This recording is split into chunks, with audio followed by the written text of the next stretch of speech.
just heard a new song that espouses an idea that I have categorically learned to reject over the years. And it's this: everything happens for a reason. And I absolutely don't believe that.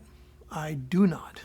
And I'll explain why in just a moment. But it kind of goes back to when my mom died at the age of 47 from colon cancer. And I remember having more than one person who was trying to be helpful to me. And I always try to remember that. I know they had a good heart. They wanted to make Greg feel better. And they would say, your mother died for a reason. But the problem with that is it doesn't land on my ears the way it leaves the mouth. We launch those words out trying to help people see that there is more to this life. But it lands by saying, you're just not as important as God's other hoo-ha he wants to do. So you're going to have to suffer.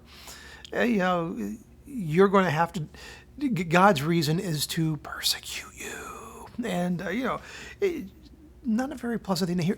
Here's what I do believe. And I firmly believe that while God does not do things like tragic things for a reason, that he brings reason out of them.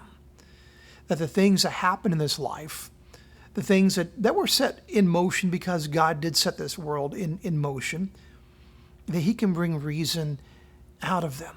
So out of the death of my mother at that young age, I saw some really interesting ways God went to work, that he took a tragedy and was able to bring beautiful things out of those. So he didn't do it for the reason, but he brought reason out of it. Does that make sense? I hope it does. And for those of you going through tragedy or turmoil, please know that God is not doing it to you for a reason, but rather he can bring reason out of our struggle. So that's my blessing for you. May God help you find good purposes and reason out of the things you struggle with. May he transform your hurting into something beautiful that makes a difference in the world around you and in your own heart and mind. And may it be so in the name of Jesus.